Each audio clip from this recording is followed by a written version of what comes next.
aqui. E, inicialmente, agradecer, né, o seu convite. Realmente, algumas vezes não deu, né? A gente marcou a data e não deu certo, mas ainda bem que agora deu certo essa nossa participação aqui na sua aula. Então, agradecer imensamente, Luzibênia, o seu convite, né? É sempre uma honra a gente falar sobre esse assunto, né? Porque, embora seja um assunto realmente que causa tristeza, né? Como o professor Jean falou, realmente era para estarmos num estágio de evolução da humanidade em que a gente não precisasse mais falar sobre isso, né? Mas, infelizmente, ainda faz parte, né, do cotidiano de crianças e adolescentes a questão da violência, né? Não só física, psicológica, como principalmente a violência sexual.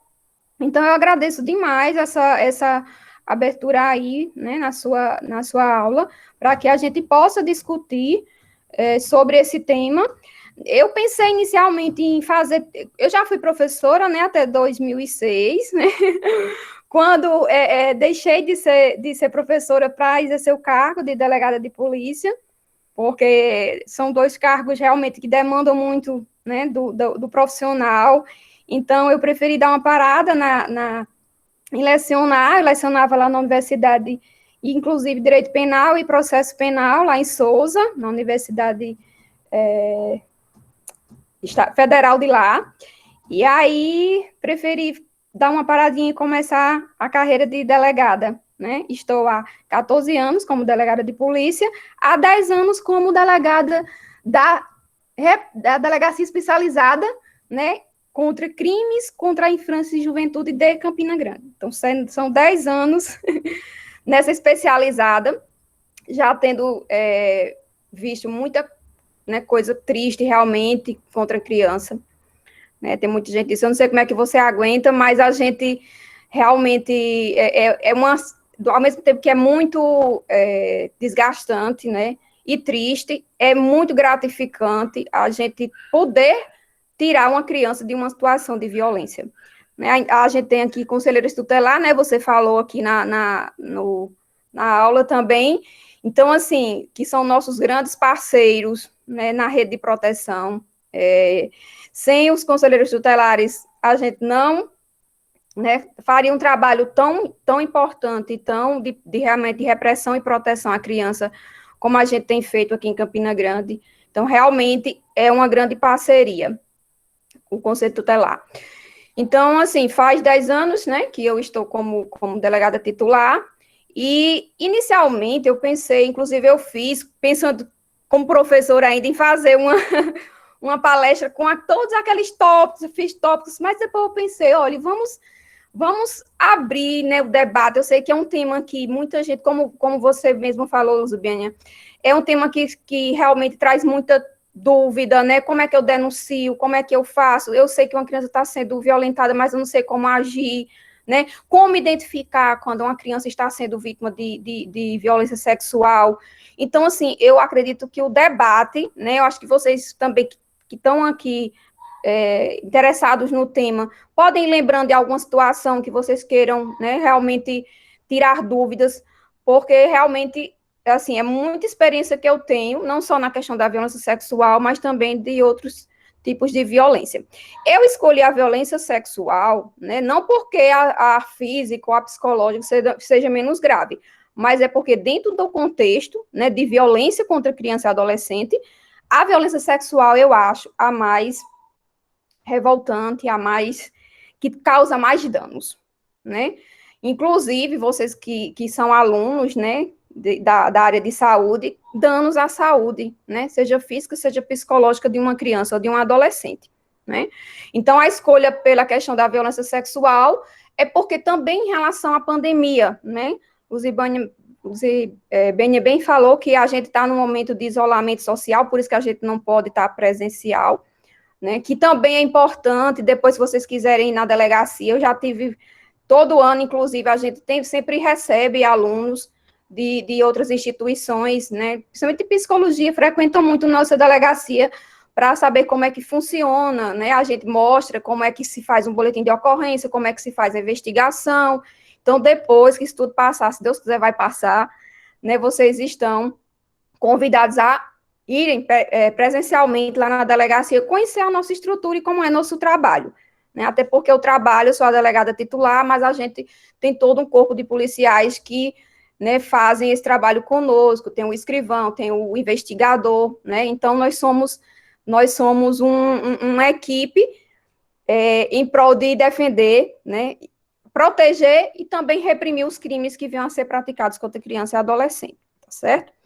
Então, a questão da violência sexual, né, eu trouxe, inclusive, alguns dados aqui para vocês, para a gente dar, para vocês verem como a relevância do tema.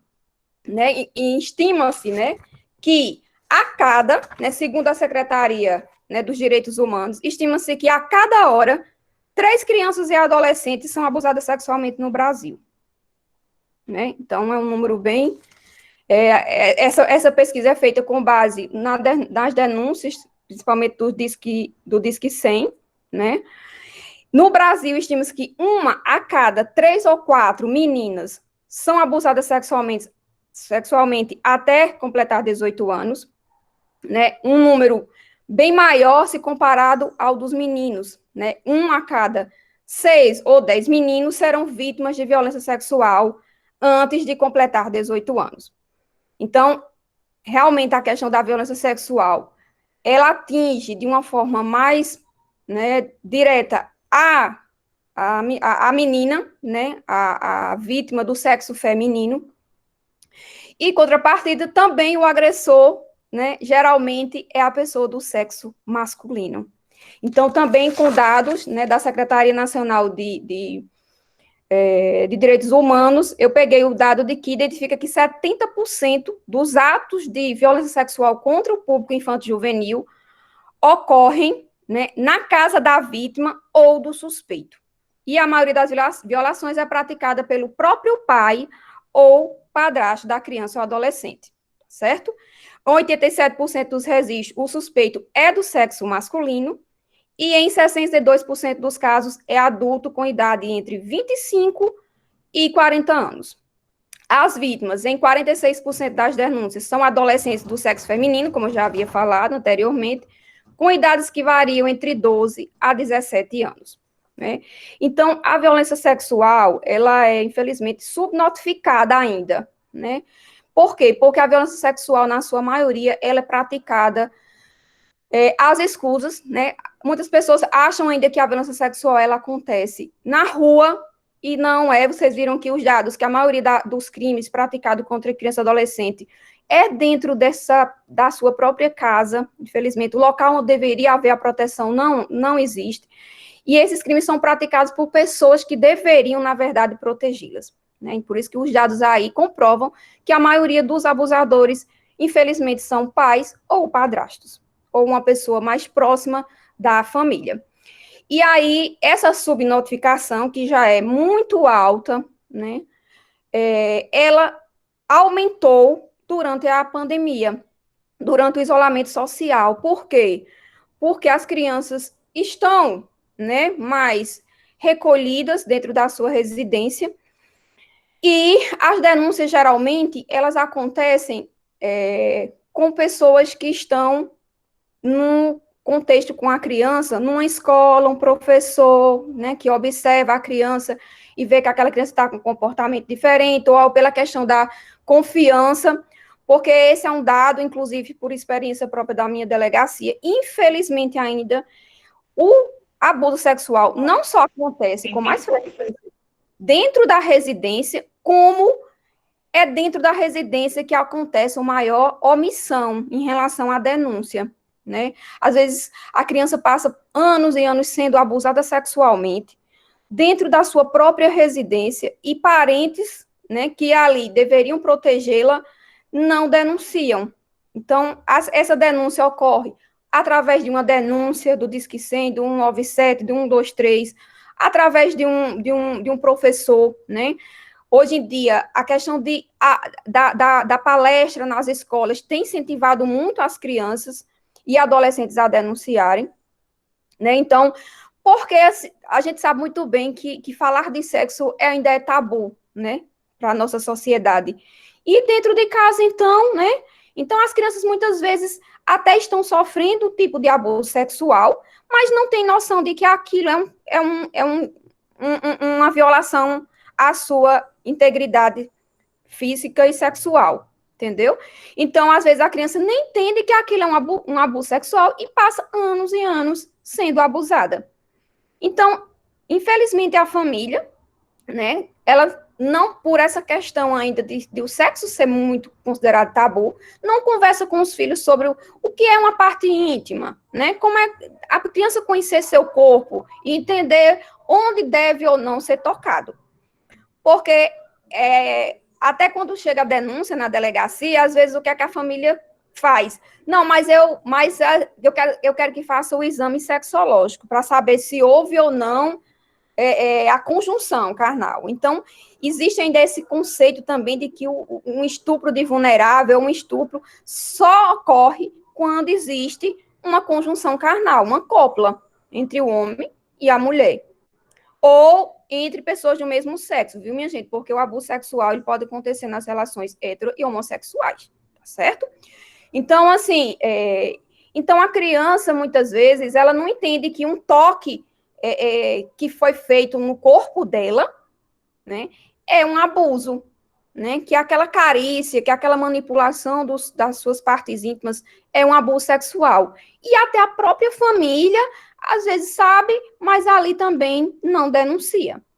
Por, às vezes, entender que o abuso sexual só acontece com a conjunção carnal, né? Então, quando vai para a escola, né, que hoje existe ainda bem muito esclarecimento na escola, né, sobre o que é partes íntimas. Então, eu já tive muitas denúncias que chegaram a delegacias através de crianças que, diante dessas palestras que ocorreram nas escolas, elas lembraram de que já tinham sido tocadas de uma forma que elas lembram, porque, infelizmente, o abuso sexual, ele deixa marcas profundas na criança, então ela vai lembrar, ela pode até naquele momento não lembrar, mas futuramente isso vai vir à tona, né, esse trauma vai surgir de alguma forma, ou numa fase, né, ainda próxima à idade em que ela foi abusada, ou até quando numa fase adulta. Eu já tive várias situações dessas em que a mulher já estava adulta e lembrou que aquilo tinha acontecido, que aquilo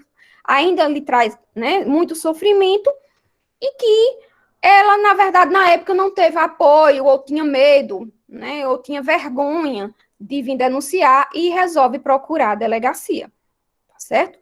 Então, assim, a escola, ela é de extrema importância para a questão da identificação do abuso sexual, porque é dessa forma que muitas denúncias chegam na delegacia e chegam no conselho tutelar. Ou, às vezes, inclusive, por pessoas próximas da criança que sentiram um comportamento diferente dela e procuram os órgãos de proteção, certo? Então, esses dados vocês percebem porque eu realmente decidi falar sobre a violência sexual. E essa questão do isolamento, ela trouxe muito, não só a subnotificação, né, porque, como eu já falei, os canais geralmente que são utilizados para a denúncia, eles estão um pouco fechados, né, devido à pandemia, devido ao isolamento, e também trouxe também a questão do isolamento, trouxe a subnotificação e, ao mesmo tempo, um aumento, na verdade, dos crimes sexuais, porque o crime sexual, ele pode ser praticado tanto presencialmente como virtualmente.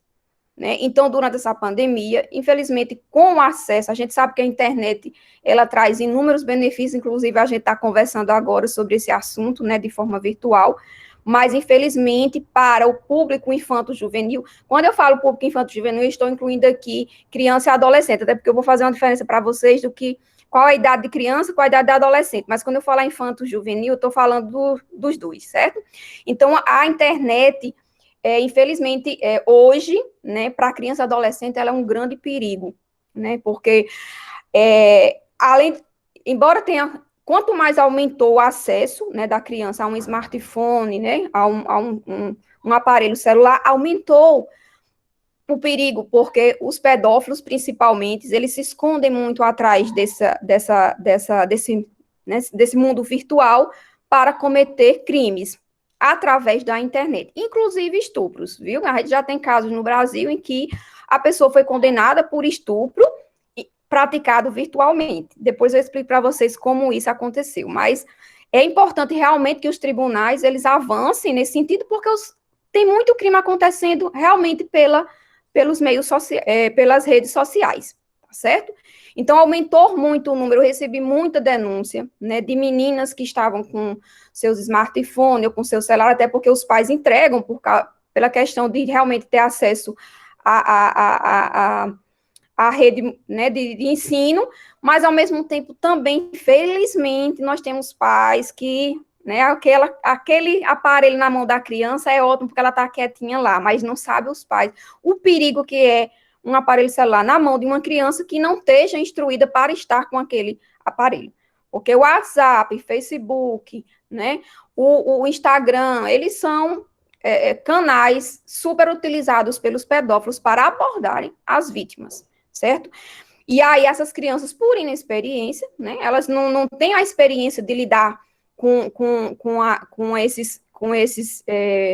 essas redes sociais, elas começam a conversar, né, com essas pessoas, achando às vezes até que é um outro adolescente, eles se passam muito como adolescentes, né, para criar aquele canal de confiança com a criança, e de repente eles começam a chantagear, ou oferecer propostas, e ameaçar a criança, e daqui a pouco a criança está, na verdade, encaminhando fotos, né, em situações pornográficas para essas pessoas, né, e aí para essa foto circular, né, em todas as redes sociais, e inclusive internacionalmente, é uma questão de segundos, né? Então, assim, os pais, infelizmente, ainda estão muito né, sem muito ainda noção do perigo que acontece. Inclusive, essas denúncias que eu recebi, quando a gente chama os pais, mas é porque eu preciso dar meu telefone, mas precisa ter um controle, colocar uma senha, né, saber uma senha, não deixar perfil aberto de forma alguma, e estar sempre controlando. Na verdade, a minha indicação é que uma criança, né, com menos de 12 anos, elas não deveriam estar com acesso irrestrito a um celular, certo? Mas nós sabemos também que as crianças hoje, elas estão realmente nesse limite de estar com o celular toda hora. Eita, saiu aqui? O que aconteceu? Daiane? Tá ok, viu, doutora Alba? Estamos lhe ouvindo. É porque saiu aqui, eu não sei se foi uma ligação aqui, eu acho que eu saí. Saiu aqui, onde é que eu volto? Alguém ligou, como é que eu volto para a tela principal?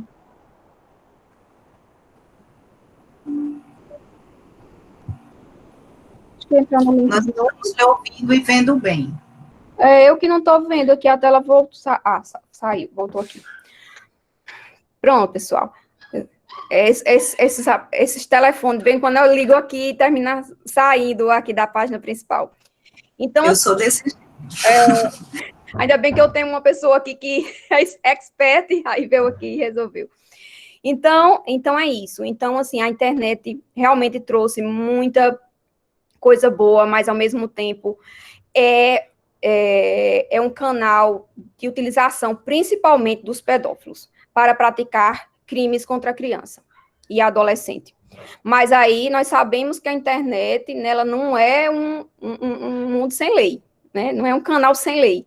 E aí existem várias implicações penais para os crimes que são praticados utilizando-se das redes sociais, certo? Inclusive, eu não sei se vocês já viram, nós tivemos, inclusive, já 3 participações, né, numa operação chamada Luz na Infância, que ela é deflagrada anualmente, no mínimo 2 vezes, pela Departamento de Crimes Cibernéticos de Brasília.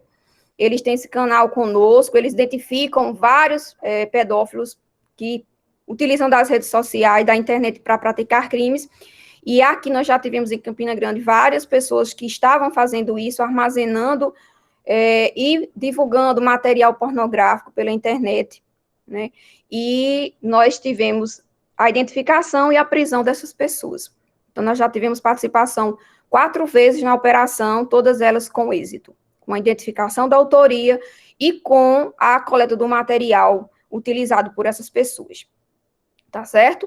Então, eu fiz aqui um compilado, na verdade, de algumas, como eu coloquei violência sexual, consequências jurídicas, né? Porque muita gente tem dúvida em relação aos crimes, o que é crime, o que é que não é, né? Eu fiz, lógico que para ser mais prático possível, para vocês entenderem um pouquinho, né, quais são os crimes que estão tipificados no Código Penal, principalmente, né? Nós temos 2 legislações que trazem esses crimes, tanto no Código Penal brasileiro, como no Estatuto da Criança e Adolescente, nós temos crimes, condutas tipificadas como crimes contra a criança e adolescente, né?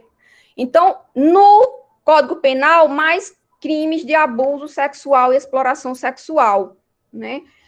E no Estatuto da Criança e Adolescente, que é a Lei 8.069/90, mais crimes realmente envolvendo pedofilia, que depois eu vou explicar para vocês até o termozinho pedofilia, se é crime, que as pessoas sempre confundem essa terminologia, né? Confundem o abusador sempre com o pedófilo. Eu vou fazer essa diferença para vocês tentarem entender, né, o que é uma coisa, o que é outra, e se é punido ou não a pedofilia no Brasil. Tá certo? Mas no Estatuto da Criança e Adolescente, nós temos mais condutas tipificadas em que as pessoas usam, né, exatamente das redes sociais para praticar crimes virtualmente, tá certo? E no Código Penal, mais crimes realmente praticados presencialmente. Se vocês quiserem dar uma notadinha, né, porque assim, a questão dos crimes sexuais, eu coloquei violência sexual, porque violência sexual é um termo genérico, tá certo? Que pode ser definida como todo ato ou jogo sexual de natureza hétero ou homossexual, em que o agressor possui um estágio de desenvolvimento psicossexual mais avançado do que o da criança ou do adolescente, tá certo? Então, é um termo mais genérico e na legislação nós podemos dividi-la em abuso sexual e exploração sexual, tá certo? O abuso sexual é qualquer jogo, certo?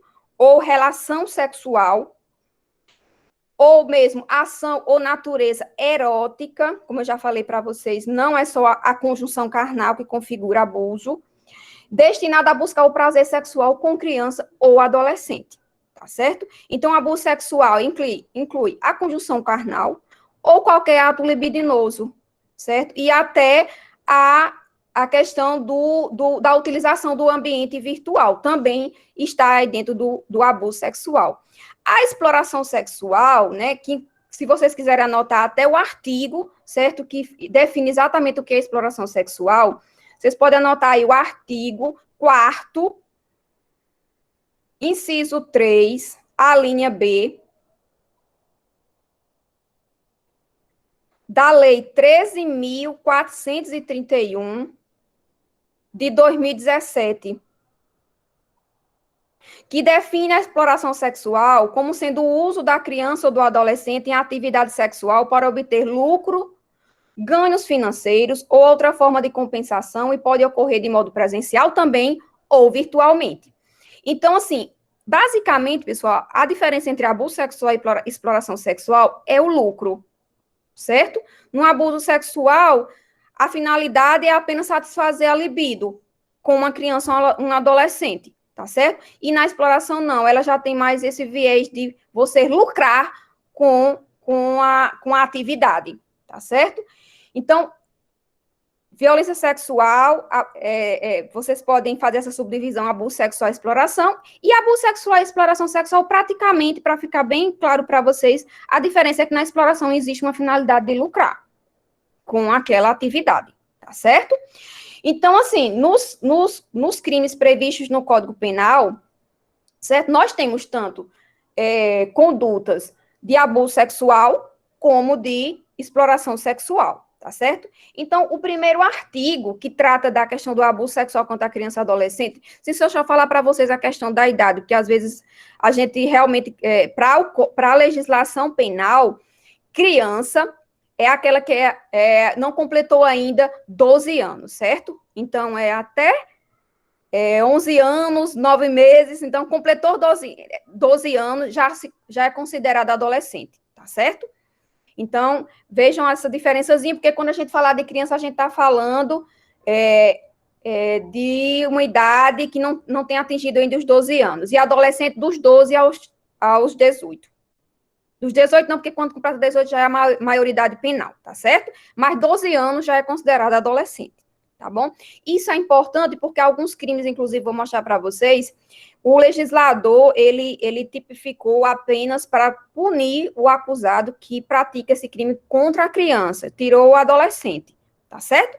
Então, vamos lá.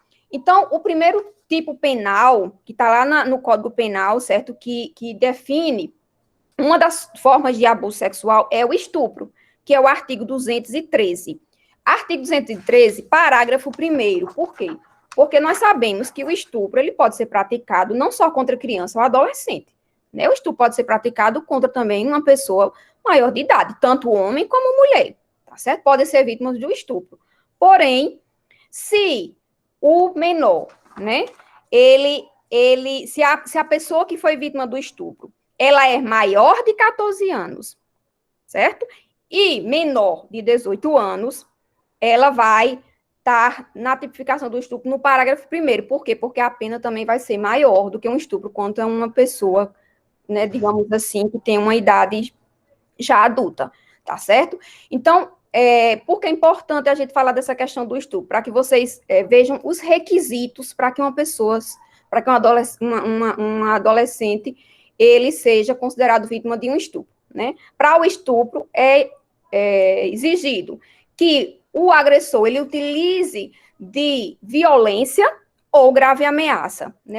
Essa violência física, né? Alguém, para estuprar, ele utilizou de uma violência, ele bateu na vítima, ele fez alguma, exatamente para constranger aquela vítima, ou uma grave ameaça. Então, são 2 requisitos que estão na tipificação. Isso é importante para a gente que trabalha com crime, porque vamos supor que se uma menina de 15 anos manteve relação sexual com um homem sem violência ou grave ameaça, não há que se falar, né, em crime.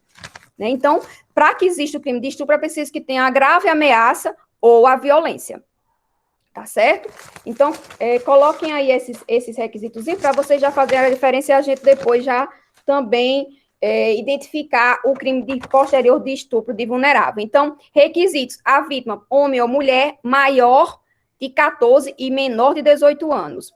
Tem que ter violência ou grave ameaça para que exista o crime de estupro, e a conjunção ou ato libidinoso. Então, não é preciso só que tenha ocorrido a conjunção carnal, não. Pode ter acontecido um ato libidinoso, que ato libidinoso é qualquer sexo, certo? Um sexo anal, um sexo oral, que não tenha sido consentido pela vítima, tá certo? Que ela tenha sido constrangida, submetida a ter com essa pessoa de forma forçada, tá certo? A questão da idade ser maior de 14 e menor de 18 é exatamente a diferença que eu estou fazendo para vocês em relação à idade, que é importante. Por quê? Porque se alguém mantém relação sexual, seja uma conjunção carnal, qualquer ato libidinoso, com uma pessoa menor de 14 anos, né, com uma menor de 14 anos, ela vai ser considerada, o crime vai ser considerado estupro de vulnerável, que estará no artigo 217-A. E aí nós temos algumas informações sobre esse estupro de vulnerável. Por quê? Porque no estupro de vulnerável, a gente só precisa saber a idade da vítima, certo? Não existe essa questão da grave ameaça ou a violência. Então, qualquer pessoa que mantém relação sexual com uma menina ou um menino menor de 14 anos, certo? Mesmo com o consentimento dele, está praticando um crime chamado estupro de vulnerável, que a tipificação está lá no artigo 217-A do Código Penal, tá certo? E aí, esse artigo, ele vem exatamente punir, né, mais gravemente essa conduta exatamente por causa da idade da vítima, né, que está numa situação de mais vulnerabilidade, tá certo? Então, a idade da criança e do adolescente aí, porque você vê que inclui o adolescente também, né, ele está numa situação de maior vulnerabilidade, e por isso a legislação, ela tem que protegê-la ainda mais, essa pessoa, tá certo? Então, vocês conseguiram fazer essa diferençazinha entre o crime de estupro do artigo 213, parágrafo 1º do Código Penal, e o artigo 217, do Código Penal? Conseguiram mais ou menos, ou estão com alguma dúvida? Se tiverem dúvida, vocês vão escrevendo aí, que a gente esclarece direitinho, porque isso é muito importante, tá certo? Então, vamos supor, uma menina de 13 anos começa a namorar com um rapaz, de forma consentida, inclusive os pais tomando conhecimento, é estupro de vulnerável, tá certo?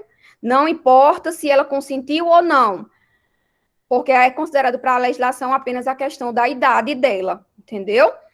Então, mesmo que os pais consintam, inclusive, nós já indiciamos alguns pais que permitiram que uma menina de 13 anos mantivesse um relacionamento, inclusive, dentro da própria residência, com uma filha menor de 14 anos, né? Então, não, 13 anos já namora, mas para a legislação, infelizmente, isso, ainda, qualquer ato libidinoso praticado com ela é considerado estupro de vulnerável, tá certo?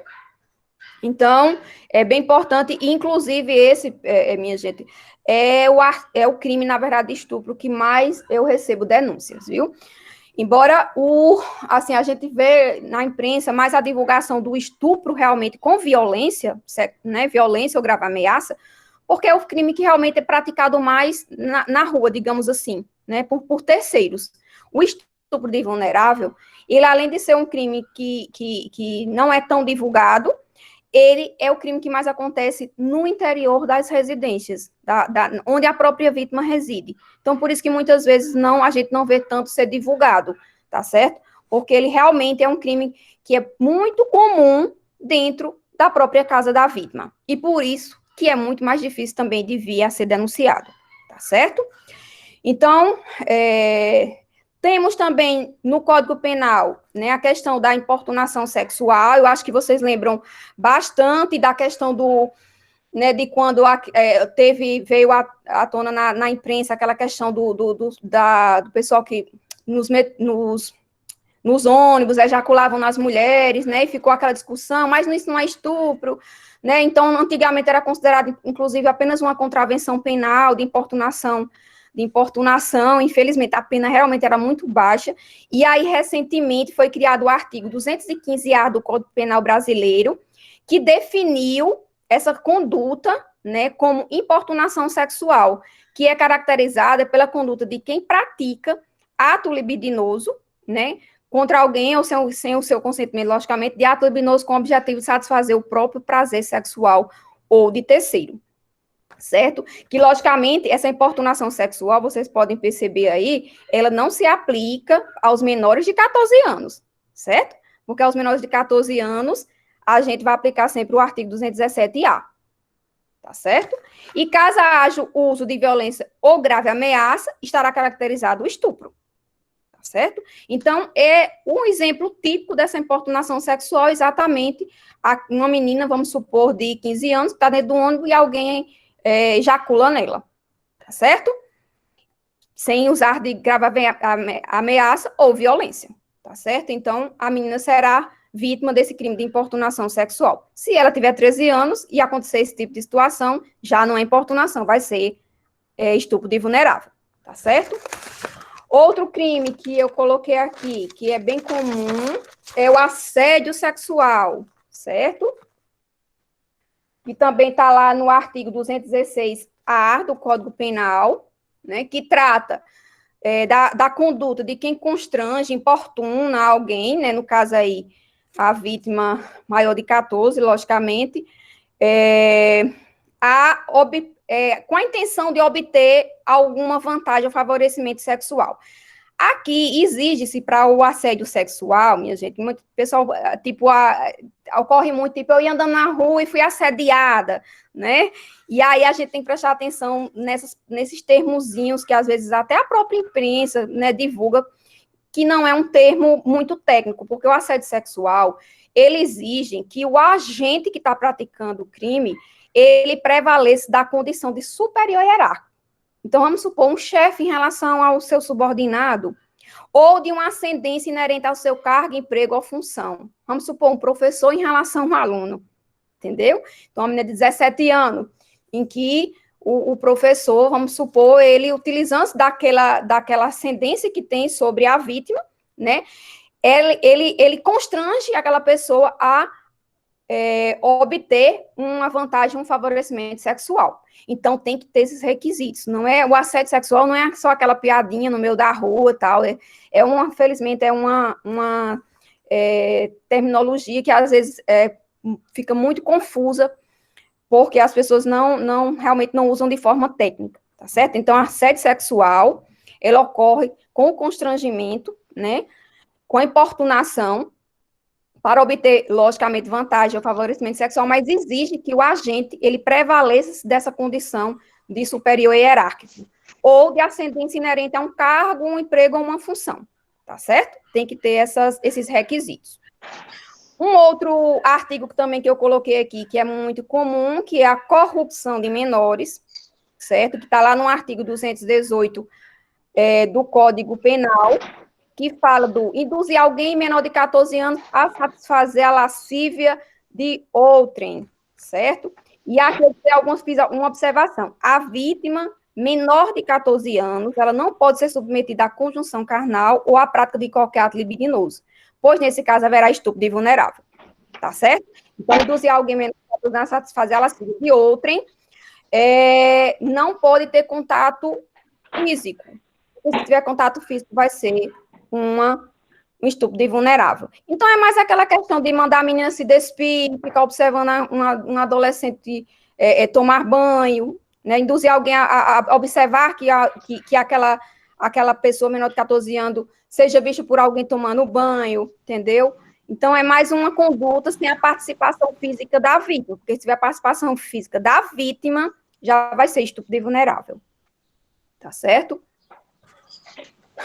Coloquei também aqui, entre os crimes previstos no Código Penal, a satisfação cívica, mediante presença de criança ou adolescente, que está no artigo 218A. Esse também eu já indiciei várias pessoas, certo? Vários, inclusive, homens que incidiram nesse crime, que consiste em praticar, na presença de alguém menor de 14 anos, ou induzir-lo a presenciar conjunção carnal ou outro ato libidinoso. Então, é aquela situação em que o homem fica se masturbando na presença de uma pessoa menor de 14 anos para satisfazer a sua própria libido, entendeu? Então, não existe também a participação da criança ou adolescente, porque se existe estupro de vulnerável, mas, de qualquer forma, está sendo a dignidade sexual da criança está sendo violada porque ela está presenciando um ato libidinoso praticado por um terceiro que está fazendo isso exatamente para se satisfazer enquanto a criança observa, a criança ou o adolescente, tá certo? Então, esse também é uma tipificação que está prevista no artigo 218A do Código Penal brasileiro. Vamos lá. Aqui nós temos também no Código Penal o favorecimento da prostituição, que está no artigo 218B, certo? Que aí é exatamente aquela questão que eu falei para vocês, que é quando alguém submete, né, algum adolescente, né, alguém maior de 14 anos e menor de 18 anos, à prostituição ou qualquer tipo de exploração sexual. Então, vem aqui aquela questão da punição, né, a conduta é punida por aquela pessoa que está usando, né, o adolescente aí para uma questão já com intenção de lucrar com a criança, tá certo? Com o adolescente, tá certo? Ok. Então, esses são os tipos penais. Eu falei do artigo do favorecimento à prostituição, tá no 218B, viu, do Código Penal brasileiro. E aí, eu coloquei alguns artigos do Estatuto da Criança e Adolescente, né, que ele vai exatamente relacionar a questão da pornografia, principalmente da pornografia infanto-juvenil. Então, como eu falei para vocês, os crimes previstos no ECA, ele tem mais essa participação, digamos assim, da pornografia em si, infanto-juvenil, a punição da pornografia e de alguns crimes que são praticados, utilizando-se de algumas da internet, do mundo virtual, tá certo? Ou até mesmo um ensaio fotográfico, né, de uma criança ou adolescente em situação pornográfica, tá certo?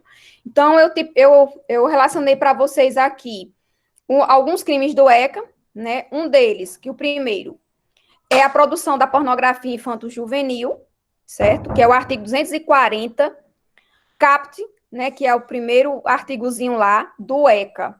Porque o ECA, ele, na verdade, vai punindo, né? Ele vai prevendo condutas e penas de forma gradual. Então, logicamente, aquele que produz a pornografia, o material pornográfico, ele tem uma pena, vai ter uma pena maior, aquele que vende, aquele que divulga, e até aquele que possui o material.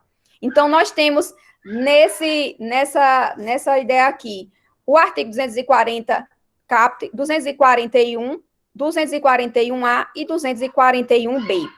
Então, 241 é a conduta de quem produz a pornografia infanto-juvenil.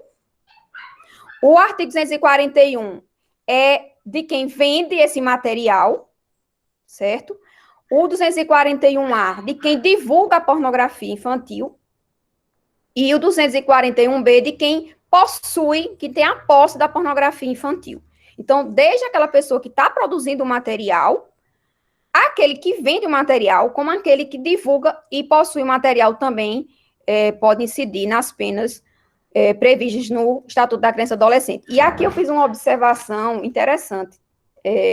Eu acredito que muitos de vocês já receberam, até nos grupos sociais de vocês, algum vídeo, tipo, olha, né, divulgando, tipo, olha só que absurdo essa criança sendo abusada. Isso é muito comum, as pessoas receberem seus grupos sociais, nos seus grupos do WhatsApp, ou até no particular mesmo, algum vídeo, né, em que existe essa cena pornográfica de infanto-juvenil e sai divulgando, às vezes de uma forma até com a intenção de localizar, né, de que seja identificado o autor do crime.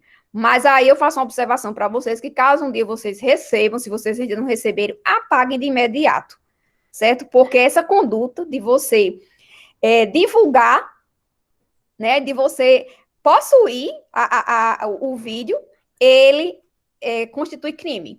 Tá certo? Por quê? Porque, na verdade, quanto mais a gente divulga um vídeo com teor pornográfico, mais a gente está violando o direito daquela criança, né?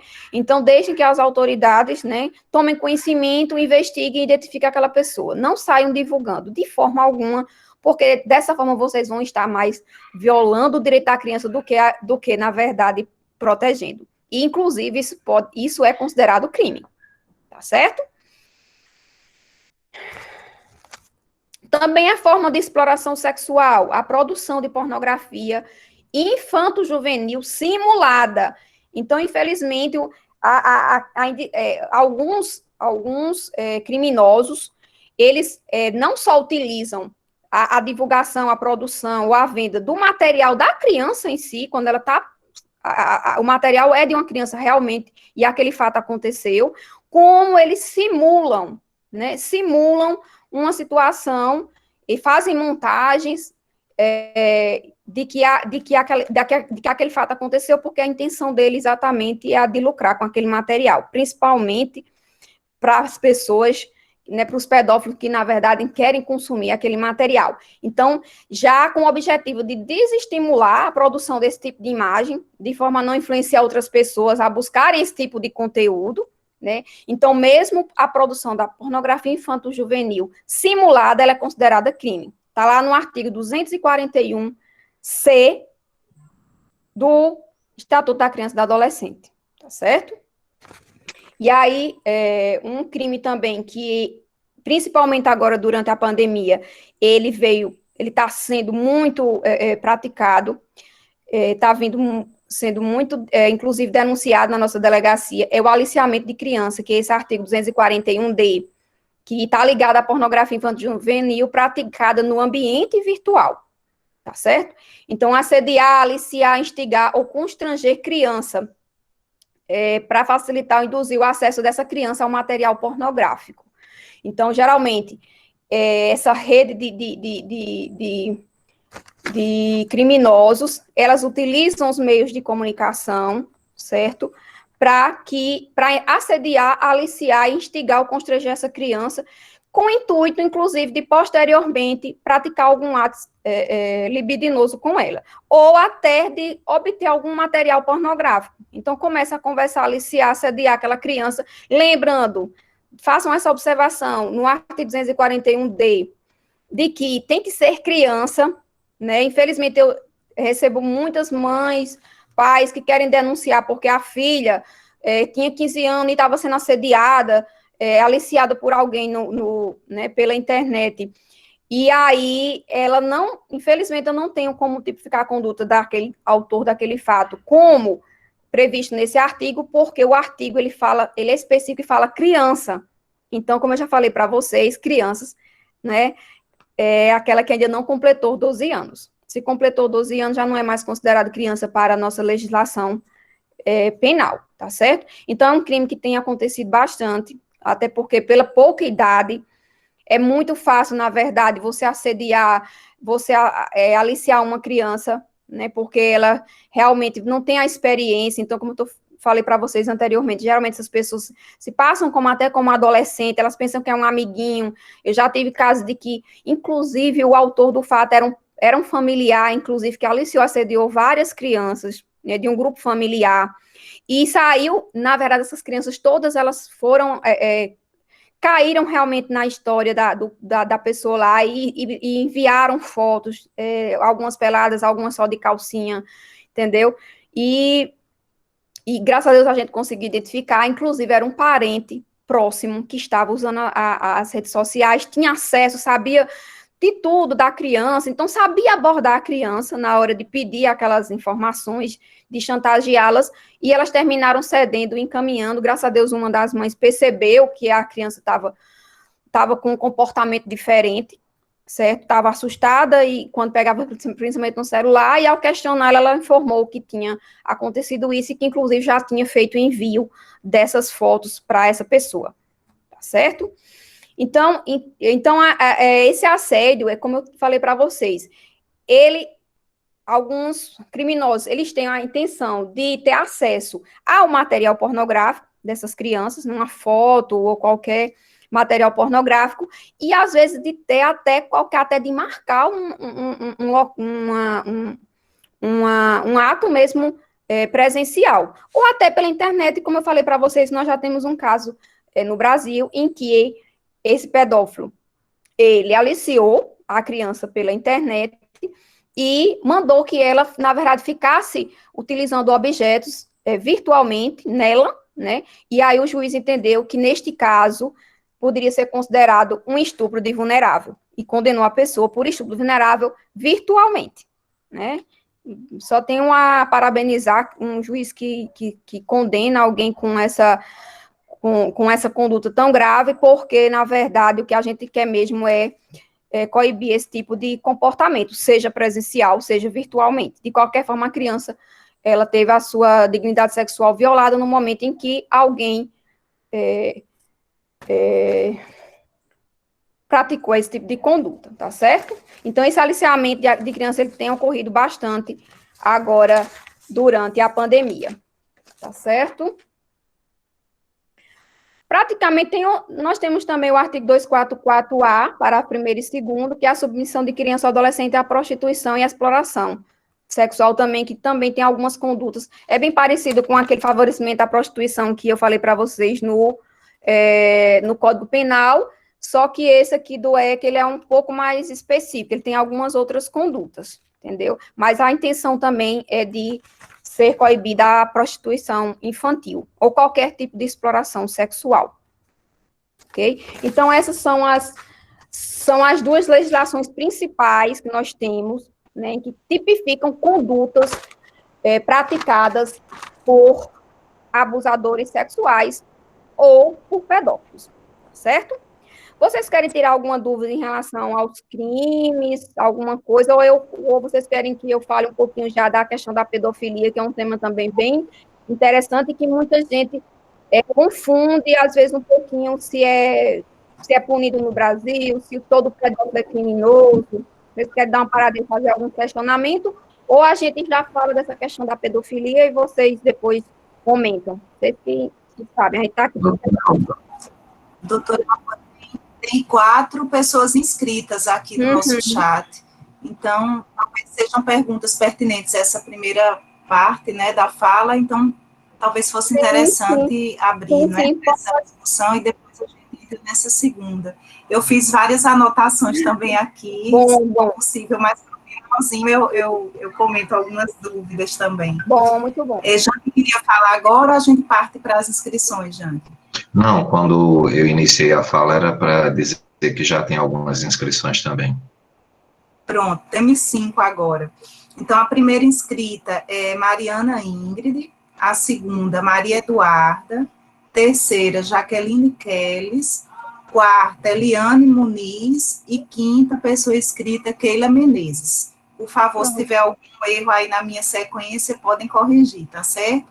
Então, Mariana Ingrid, que tinha levantado a mão, fique à vontade.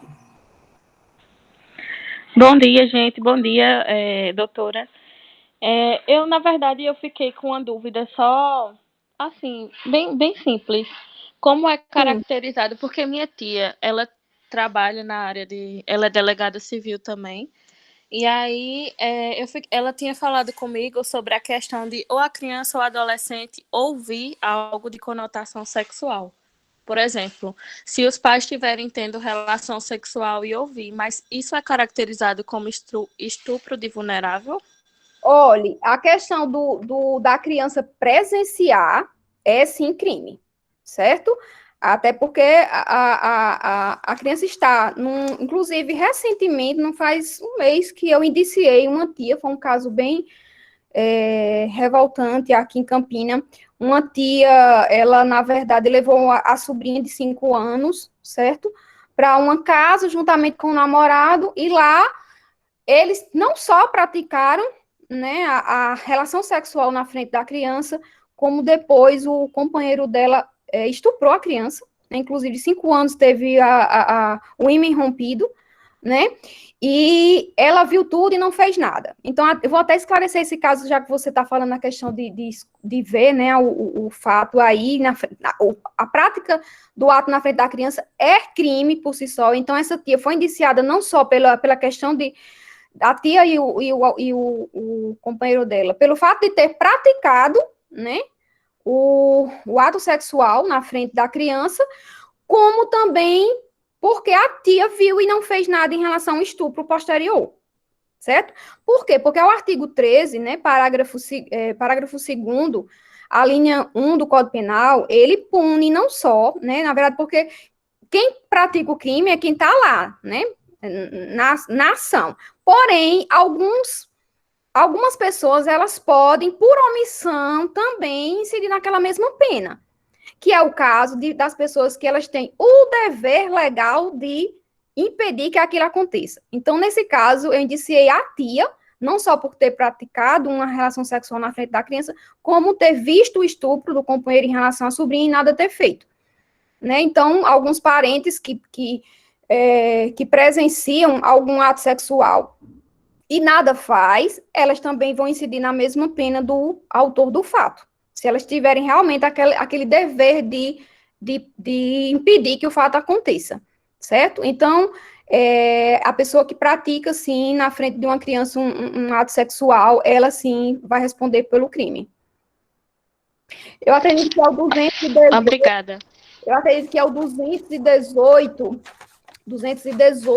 deixa eu ver aqui, para ser bem claro com você, aqui o artigo. Acho que é o 218A. Deixa eu ver. Até botei o artigo aqui. Depois eu dou uma olhadinha aqui no artigo, certo? Tudo bem, doutora. Não, 218A, certo? Inclusive, eu tinha falado para vocês. Praticar na presença de alguém menor de 14 anos, dizer a presenciar a conjunção carnal ou outro ato libidinoso, certo? 218A. Passamos para a segunda pessoa inscrita, que é Maria Eduarda. Oi, gente, bom dia. Primeiro eu queria agradecer à doutora Alba pelos esclarecimentos, está sendo incrível. Isso que Mariana colocou me lembrou que muitos pais dividem um quarto, principalmente pais que não têm condição socioeconômica muito boa, né? Dividem um quarto com a criança e a criança acaba presenciando isso e o quanto é traumatizante para a criança. Sim. Eu já ouvi relatos de crianças que falavam para a professora: professora, me ajuda, meu pai está matando minha mãe. Então, eles realmente não compreendem Sim. o que está acontecendo, né? E o quanto pode ser prejudicial. Mas minha dúvida era com relação à questão do estupro com adolescentes com mais de 14 anos e menos de 18 anos. Sim. Porque eu queria que a senhora explicasse um pouco mais sobre essa questão da violência e do constrangimento. Porque eu acho que isso querendo deixa uma brecha, né, pro advogado, enfim, para o juiz. A gente sabe que tem muita manipulação nesses casos. Enfim, eu queria compreender um pouco mais sobre essa questão de violência e constrangimento, se tivesse como dar um exemplo, assim. Certo. Não, como eu falei, porque assim, a legislação, ela, como eu digo a você, ela vincula a nossa atuação policial, tá certo? E todo o sistema de justiça. Então, porque vigora no Brasil a questão do princípio da legalidade. Então, não existe crime se ela não tiver prevista em lei. Então, um fato pode até ser, nossa, que coisa horrível, tal, mas se não tiver definido na lei como crime, a gente não tem como dizer que aquela pessoa é culpada, entendeu? Então, essa questão do princípio da legalidade, ela vincula, na verdade, toda a nossa atuação, porque se acontecer algum fato, a gente vai lá para o Código Penal, o ECA, a gente tem que ver lá se está tipificado como um crime. Se não tiver, infelizmente, a gente não tem muito o que fazer. Mas, assim, na verdade, em relação à criança e adolescente, eu vejo que as condutas, elas são bem amplas, né? São bem tipificadas, então pouca coisa fica fora. Então, a questão do estupro, né, essa questão da violência e da grave ameaça, ela realmente, ela é requisito, né, do tipo penal. Então, a violência, na verdade, ela é mais fácil da gente comprovar, porque quando uma menina ou menino entre 14 e 18 anos é estuprado, geralmente, esses crimes, eles deixam o que nós chamamos de vestígios, certo? Então, por isso que a denúncia tem que ser feita muito de forma imediata, porque a gente consegue encaminhar essa vítima no MOL, né, para a Unidade de Medicina Legal, e lá nós vamos coletar sinais físicos naquela pessoa, então, que vão realmente comprovar de que ela foi estuprada. Então, é uma lesão corporal, então ela, de qualquer forma, no estupro existe, de qualquer forma, uma reação da vítima, então ela vai estar machucada. O próprio órgão sexual, a gente pode encontrar não só lesão, mas também como alguma questão de sêmen ainda, entendeu? Então, a questão de quando o estupro é praticado com violência, é até mais fácil da gente comprovar, certo? Porque a prova, ela vai ser feita de forma, inclusive, técnica, através desse sexológico ou até de um exame de corpo de delito, tá certo? Então, não é muito difícil da gente provar, não, porque geralmente vai estar lá no laudo descrevendo que a vítima realmente, se a vítima diz, né, que foi violentada, que ela não consentiu com aquele ato, vai estar lá sinais daquela violência no corpo dela ou até no próprio órgão sexual. Tá certo?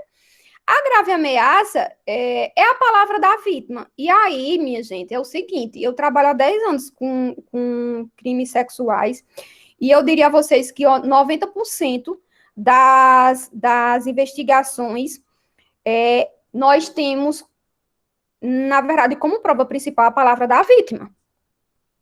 Né? Então, assim, principalmente num estupro de vulnerável, né? No estupro com violência ou grave ameaça, às vezes é até mais fácil a gente conseguir uma testemunha que viu, ia passando, porque, como eu estou falando a vocês, o estupro ele é um crime realmente praticado mais por terceiros. Então, a gente vai ter uma câmera, vai ter uma testemunha que passando na hora, entendeu? Mas, assim, em relação ao estupro de vulnerável, é a palavra da vítima. Logicamente, corroborada com outras provas, né, com um parente que já vinha percebendo um comportamento estranho da vítima, né, são detalhes que vão corroborar. Logicamente, principalmente no estupro vulnerável, são crimes que são praticados às escusas mesmo, é o autor do fato e a vítima, né? Mas, lógico, ali, com a palavra da vítima, a gente vai corroborar. Então, a mãe lembra de uma coisa, a tia lembra de outra, e assim a gente consegue realmente confirmar a versão da vítima, entendeu? Então, assim, na questão do estupro, eu mencionei entre 14 e 18 anos, se teve violência, nós temos realmente a prova mais técnica, certo? Um sexológico, um exame de corpo de delito. Na grave ameaça, a palavra da vítima, entendeu? Por isso que a investigação policial ela é muito importante e a gente tem que ter muita responsabilidade, porque a gente está lidando com um fato que precisa ser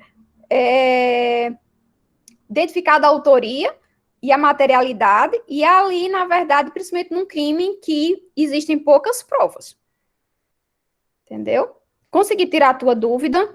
Entendi. Consegui sim. Conseguiu sim. Foi muito esclarecedor. Muito obrigada. Olha, bota uma coisa na cabeça, principalmente mulheres, que são as maiores vítimas. É a palavra da vítima, certo? Corroborada. Então, se alguém foi abusado sexualmente, chegar na delegacia e narrar, com certeza a gente vai conseguir juntar provas de que vão corroborar com aquela palavra da vítima. Não tenha nem dúvidas, né? Nós temos vários indiciamentos, várias pessoas presas, em que o acusado, quando a gente interrogar, porque pode ter uma coisa na cabeça, o interrogado, ele nunca vai dizer que estuprou, né? E que estão até hoje presos, né? Então, assim, a gente tem que realmente divulgar para a vítima, para ter coragem de contar, porque aquela palavra dela vai ser corroborada. Porque não tem como uma menina ser abusada sexualmente, principalmente há vários anos, como eu tenho casos, e não ter ninguém da família que já vinha notando aquela criança tendo um comportamento diferente. Então, é uma mãe que chega, eu vinha notando que ela não queria ir mais para a casa de fulano, existe uma rejeição muito grande à figura do agressor, ou não, né? Às vezes a menina, como não entende muito do abuso, ela faz a se afeiçoar, né, tem uma afeição maior por aquele abusador. Eu tive um caso ontem mesmo que eu registrei, em que a criança, ela tem 2 anos, ela ficava com uma cuidadora e o companheiro dela abusava dessa criança, e a família começou a perceber que ela estava com alguns comportamentos sexuais, colocar o dedo na vagina de outra criança, no ânus, e até que a mãe um dia flagrou o cara com a criança, entendeu? E não denunciou, minha gente. Não denunciou, infelizmente não denunciou, e agora, depois de 1 mês, nós recebemos uma denúncia anônima desse caso. Perdemos uma prova importantíssima, porque a mãe me disse ontem que a criança estava realmente com uma vermelhidão, com hiperemia na vagina, isso é muito importante na hora da denúncia, né? E nós perdemos essa prova, mas você vê que outros relatos vão corroborar com aquela informação, né? A criança está repetindo aquele comportamento que ela vinha sendo vítima. Então, assim, não tenha dúvida que uma criança ou um adolescente que foi abusada, a gente consegue, sim, corroborar a palavra dela. Então, não se preocupem com a questão de, mas era só eu e o acusado. A gente vai conseguir trazer para os autos indícios de que aquela palavra daquela vítima, ela é verídica. Certo? Eu queria agradecer muito por esse posicionamento, por essa fala, porque a gente é bombardeado com tanta coisa ruim, assim, né, que fica até desestimulado. E ver que realmente funciona, ver que tem uma solução para isso é realmente estimulador. Muito obrigada. Não, sim. E assim, é por isso que eu digo a vocês, quando essa pandemia passar, certo? Depois vocês quiserem ir na delegacia, a gente, inclusive, nós temos o curso de psicologia, ele trabalha muito com os dados da nossa delegacia, né, fazendo, inclusive, bancos de dados, e assim, vocês vão ver a quantidade de inquérito que nós temos em relação à violência sexual. Todos os dias a gente está lá investigando e, na maioria das vezes, a gente consegue, sim, indiciar e efetuar a prisão do acusado. Perfeito as explicações, doutora Alba. Agora nós passamos para a terceira inscrita, que é Jaqueline Kelles.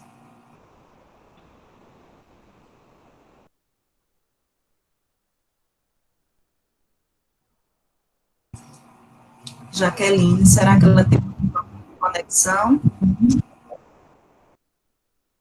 E eu Luzibênia, só esclarecendo esse questionamento anterior, até porque foi Maria Eduarda, não foi que fez a pergunta? Maria Eduarda. Pronto, essa questão, inclusive, é muito importante essa questão da palavra da vítima, porque, assim, 90% dos abusos sexuais, eles não deixam lesão, principalmente estupro de vulnerável. Então, por isso que muitas vezes as pessoas não denunciam e dizem, não, mas não vai dar nada, ele só tocou. Mas o só tocar já é crime, entendeu? E assim, o laudo, ele pode vir negativo e o abuso sexual ter acontecido, tá certo? Agora, lógico, no estupro é mais comum o laudo vir positivo, porque realmente existe a violência no estupro, certo? Certo. Jaqueline cedeu a vez para a próxima, então Eliane Muniz. Sim.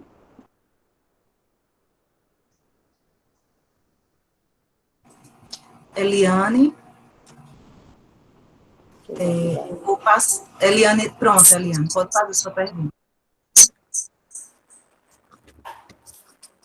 Acho que talvez ela esteja com problema no áudio. Bom dia. Nós estamos com um caso aqui no Conselho Tutelar. Está com microfonia, Eliane. Não sei se você está com 2 aparelhos ligados. Se tiver, desligue um. Deixa eu me afastar aqui. Nós estamos com um caso aqui no Conselho Tutelar, em que a vítima veio para a delegacia, mas negou tudo. Mas, mesmo assim, ela foi encaminhada para fazer o exame sexológico. Aí a gente está esperando o resultado. Aí, veja, como proceder diante de um fato desse? A denúncia, ela chegou através de quem? A denúncia foi por uma vizinha. Vamos lá. A gente recebe diariamente muitas denúncias de vizinhos, geralmente por denúncias anônimas, né? Através do Disque 100 ou através do Disque 197. E assim, nós temos toda a questão do cuidado, né, na investigação do abuso sexual, porque, infelizmente, nós já tivemos também denúncias que, infelizmente, elas não foram verídicas, né, de que a pessoa usou a criança e o adolescente até uma questão de alienação parental, eram pais que estavam numa questão de briga, de divórcio, e terminam usando a criança para prejudicar o outro cônjuge. Então, nós já tivemos muitas situações também que não aconteceu o fato e que foi feita a denúncia. Como também a própria adolescente denunciou um fato supostamente criminoso, um abuso sexual, e que também, depois das investigações, ficou comprovado de que não aconteceu. Então, assim, nós temos, diante de uma denúncia dessa, né, primeiro, a gente não coloca toda a carga da responsabilidade da denúncia numa criança, numa adolescente, né? Recebeu a denúncia, a gente vai primeiro fazer uma investigação, né? Escutar parentes, ver as provas que a gente pode juntar, e aí escutar a vítima, certo? Então, quando a vítima, ela nega, a gente tem que ter todo um cuidado, né? Porque, às vezes, a vítima, ela nega não porque o fato não aconteceu, mas é porque ela já está sendo influenciada por alguém, pelo próprio agressor, até pela própria, quando é um vizinho assim, se geralmente é o vizinho que denuncia, porque geralmente a família em casa não ainda teve coragem ou quis quebrar esse ciclo de violência. Então, a gente tem que ter muito cuidado quando a vítima nega, porque ou o fato realmente não aconteceu, e aí a gente não vai indiciar alguém por algo que não praticou, mas a gente tem que ter toda uma cautela, porque às vezes essa negativa aí pode estar, né, ter algum fatorzinho que está provocando essa negativa, ou uma ameaça, ou uma vergonha, ou um suborno de alguém, entendeu? Então, assim, para falar do caso concreto aí é complicado porque eu não conheço, né? Mas a gente consegue ver se aquela criança está negando, o adolescente está negando, porque realmente o fato não aconteceu, ou se foi porque realmente algum fator externo aí está impedindo dela falar a verdade. Então, só a investigação é que vai fazer com que a gente conclua, né, se realmente não aconteceu o fato ou ela está sendo impedida de falar a verdade. Então, é isso que eu estou falando. A gente não pode se concentrar também só na palavra da vítima aí. A gente tem que se concentrar em outras provas que a gente vai trazer para os autos do inquérito policial e aí chegar à verdade. Nós já tivemos casos em que a menina não falava, mas a gente sabia, inclusive, acho que a criança tinha 8 anos, né? Era uma criança bem reticente mesmo. A gente sentia que, na verdade, ali tinha um crime, que o fato realmente aconteceu, tinha sido pelo companheiro do tio dela, que estava aqui de passagem em Campina Grande. Essa criança não falava, só que os sinais físicos dela eram de que tinha sido abusada, inclusive vizinhos já tinham desconfiado, né? E aí a gente, graças a Deus, obteve isso, juntamente com psicólogos do CREAS, toda a investigação pelos agentes da minha delegacia, de que realmente o fato tinha acontecido e a criança simplesmente estava com muito medo, né? Porque o acusado, ela tinha ameaçado muito de que se voltasse para a cidade iria matá-la ou matar os seus parentes, e um país para uma criança de 8 anos é terrível, né? Uma ameaça dessa. Então, ela tinha muito medo dele, por isso não tinha contado. E aí, graças a Deus, nós obtemos isso. Então, a negativa da criança e adolescente, ela tem que ser muito bem analisada, porque com as outras provas você consegue saber se realmente ela tá... Qual o motivo daquela negativa, entendeu? Então, eu diria que só a investigação mesmo para a gente conseguir saber se o fato aconteceu ou não. E a questão do exame, como eu estou dizendo a você, o exame não é uma prova definitiva. Pelo contrário, se for estupro de vulnerável, em 90% dos laudos não dão positivos.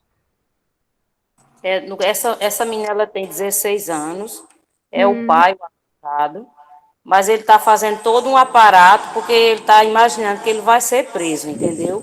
E algumas pessoas já flagraram o ato com ele, sabe?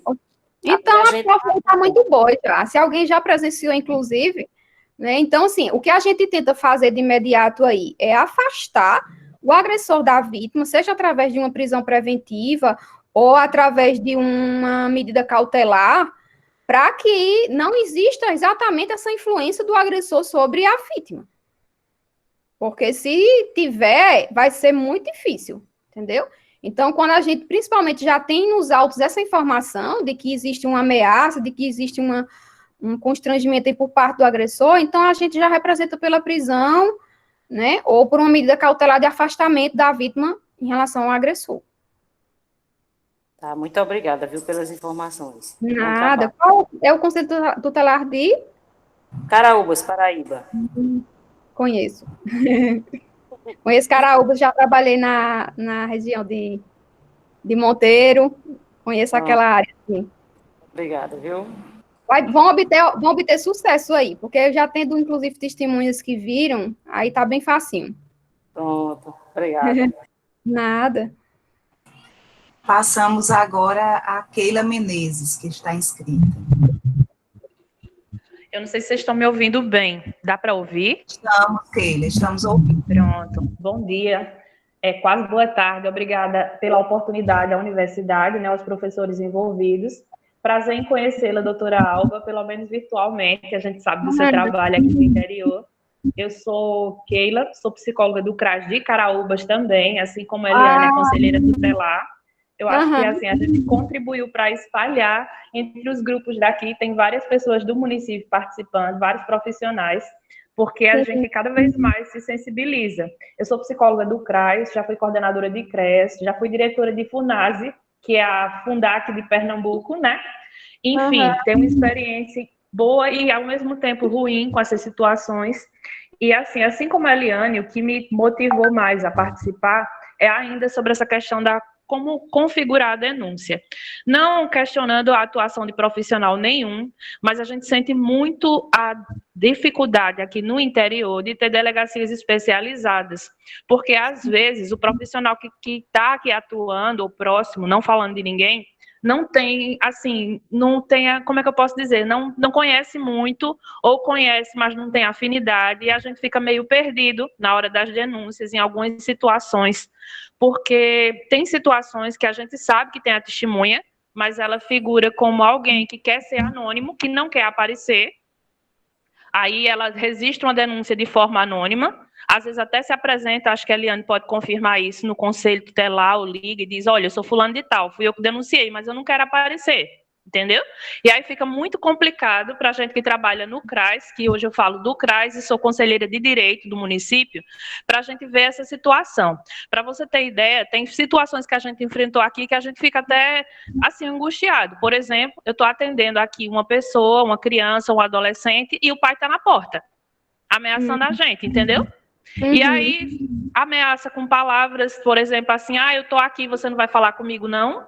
Então, assim, como é que eu vou ouvir no mesmo espaço a vítima e o agressor, se a gente não tem como separar essas situações? Isso não impede, a gente trabalha. Muitas vezes a gente remarcou para outro dia, entendeu?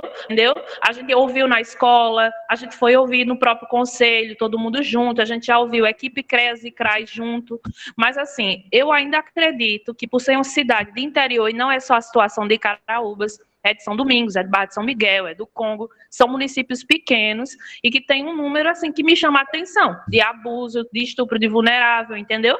E assim, a gente fica meio desamparado nesse aspecto. Outra coisa, diante da pandemia, a gente sabe que até por recomendação de resoluções do governo do estado, as equipes do CREAS passaram a visitar menos os municípios. Então, mais uma vez, a gente dos CRAS ficamos bem sobrecarregados, porque a gente faz mais o trabalho de orientação, as campanhas, a gente orienta, e graças a Deus, quando faz essas orientações, as pessoas procuram para fazer as denúncias. Mas aí, a gente se depara com a situação de que a criança não consegue falar, e às vezes é até mais fácil atender a criança, porque através do desenho, através de outras estratégias da brincadeira, eles acabam denunciando o ato. Mas os adolescentes raramente assumem que teve o abuso ou que teve o estupro. E aí a gente fica atendendo, encaminha para o Centro de Referência da Mulher, encaminha para o CREAS, orienta o conselho, mas assim, nem sempre a gente tem sucesso, entendeu? Por tudo, seja pela aproximação da vítima com o agressor, é muito complicado a gente conseguir aqui, por meio da justiça, tem sido, né? Que essa medida cautelar de afastamento, ela aconteça, entendeu? E muitas vezes a gente pode, pelo centro de referência, encaminhar a família para aquela casa de apoio, que o endereço é escondido, mas a família não quer ir. E aí, como é que a gente age nessas situações? Tem sido muito complicado para a gente aqui.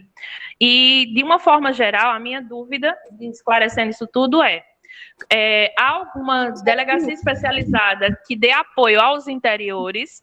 A gente sabe que tem que ser prestado queixa no município. A gente não se nega a isso. Mas, assim, efetivamente, a gente às vezes não alcança o sucesso que a gente gostaria de ter na denúncia. Porque, como nossa colega Eliane colocou, não é em todo caso que é comprovado. Mas, assim, alguns casos que a gente sabe que são verdadeiros, a gente não consegue chegar até o fim por conta disso, entendeu? Não sei, eu acho que era mais ou menos isso que eu queria dizer. Eu entendo. Realmente, infelizmente, nós não temos, né, delegacias especializadas de repressão aos crimes contra a infância em todas as cidades, né? Nós só temos 2 delegacias, na verdade, especializadas na Paraíba, que é em Campina Grande e em João Pessoa. Então, geralmente, principalmente em relação aos atos sexuais de meninas, né, de adolescentes e crianças, onde não tenha delegacia especializada de crimes, né, de proteção à infância e juventude, fica nas delegacias da mulher. Mas aí eu acredito que a Caraúbas também não tem, acho que a delegacia da mulher mais próxima é a delegacia de Monteiro, né? Monteiro tem, mas realmente aquilo que você falou aí, infelizmente, assim, a gente também cumprindo o que diz a legislação, né? Então, às vezes, muitas cidades aqui próximas chegam na minha delegacia para registrar uma situação de abuso sexual ou qualquer outro crime contra a criança, mas que aconteceu em outra cidade. A gente até faz o registro, os encaminhamentos, mas a investigação tem que ser realmente no local onde aconteceu o crime, né? Então, se na cidade não tem especializada de proteção à infância, a delegacia da mulher faz, ou não tem delegacia da mulher, tem que ser a delegacia municipal, né? E aí a delegacia municipal, ela tem que cumprir com né, com esse dever de investigar esse crime.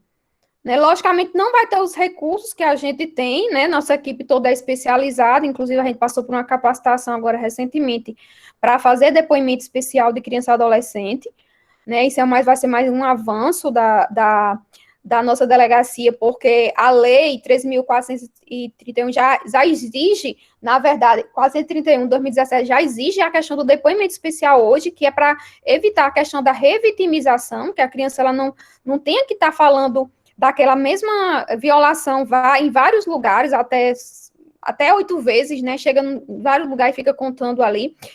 E aí, nós estamos já com essa, graças a Deus, com essa quase implantação aí do depoimento especial.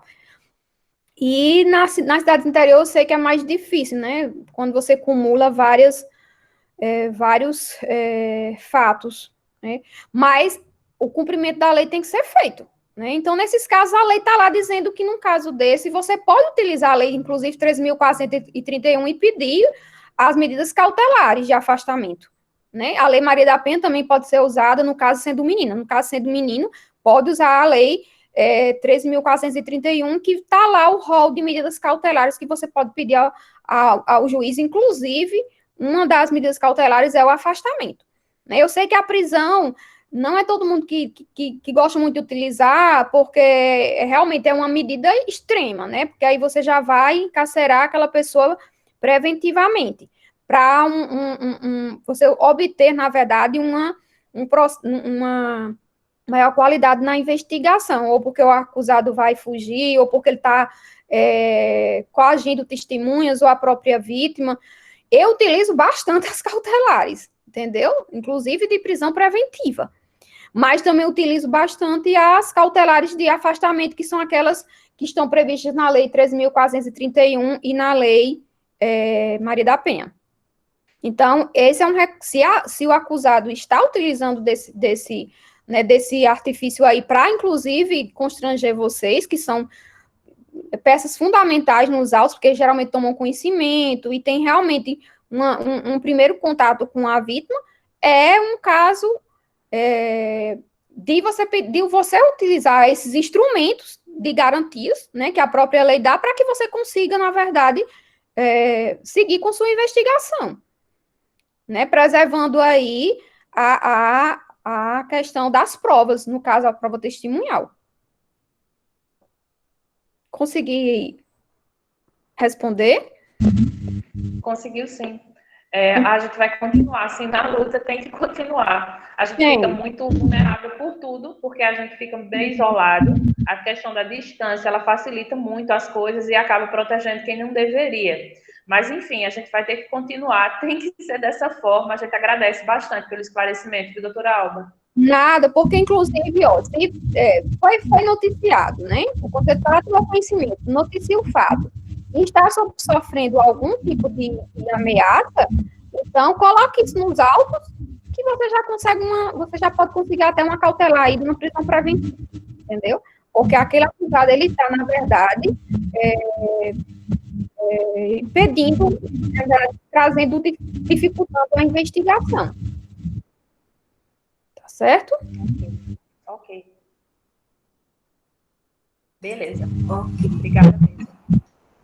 As pessoas que estavam inscritas, me perdoe se eu não sou muito boa de acompanhar aqui o chat, se tem mais alguém inscrito e me passou desapercebido, mas até em função do horário, né, nós estamos a 14 minutos do nosso tempo final, né, que a gente tem o combinado de fazer, que são 2 horas aulas, né, então eu gostaria de fazer, com certeza, uma discussão maravilhosa, e nós passaríamos aqui o dia inteiro lhe ouvindo e aprendendo, né, sobre a temática. Falar um dos tópicos, né? Eu, na verdade, eu tinha colocado o primeiro tópico, falar realmente dessa parte mais da violência num todo, e realmente mostrar para vocês os artigozinhos e tal, ia falar da pedofilia, né? Ia falar ainda da rede de proteção, que é importante. Mas eu vou passar a palavra para a senhora ainda, para a senhora fazer esse fechamento.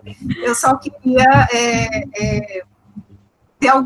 pontuar algumas coisas. Primeiro, assim, o quanto eu estou feliz, porque, de alguma forma, esse momento de discussão hoje, a gente está podendo fazer, inclusive, algo em torno de uma iniciativa em prol do social mesmo, porque com a presença, né, dos conselheiros tutelares aqui, inclusive alunos nossos, dando algumas dúvidas de casos reais, a gente pode, inclusive, trazer alguma resolução, né, iluminar alguma ação aí em prol dessa luta, né, porque o conselho tutelar aqui eu percebendo essa dificuldade, né.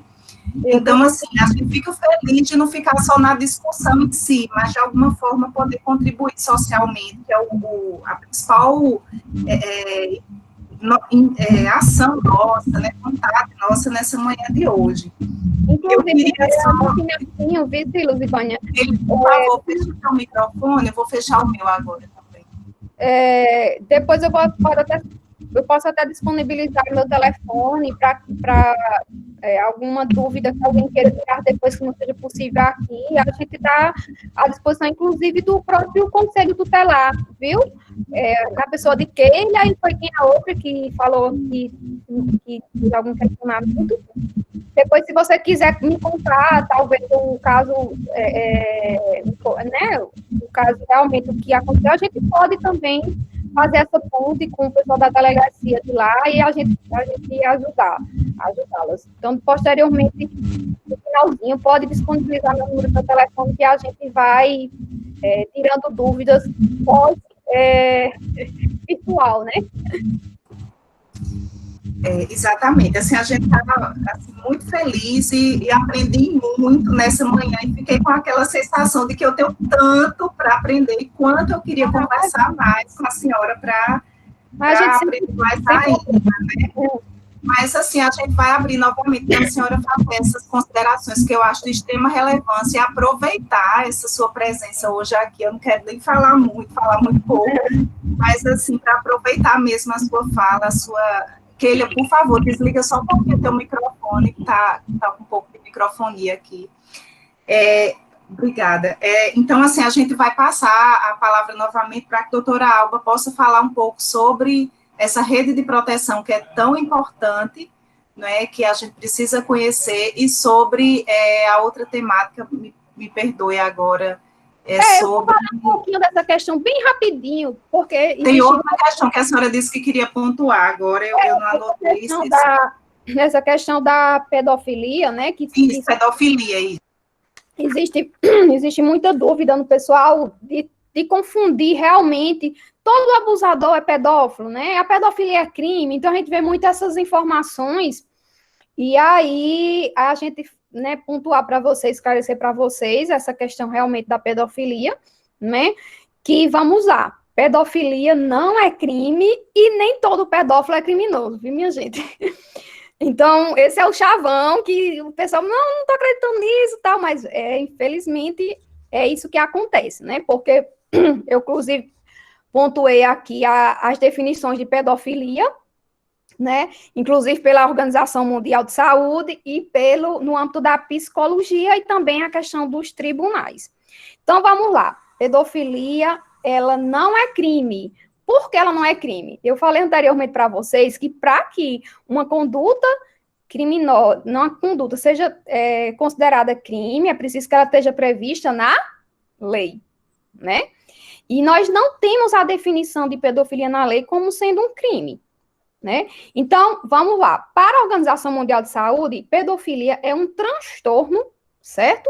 De preferência sexual, que é a parafilia, que a gente conhece, por crianças de ambos os sexos, geralmente pré-púberes ou no início da puberdade. Inclusive, nós temos o CID-10 765.4, que define esse tipo de situação em relação à pedofilia, tá certo? Então, ela é um transtorno de preferência sexual por crianças de ambos os sexos.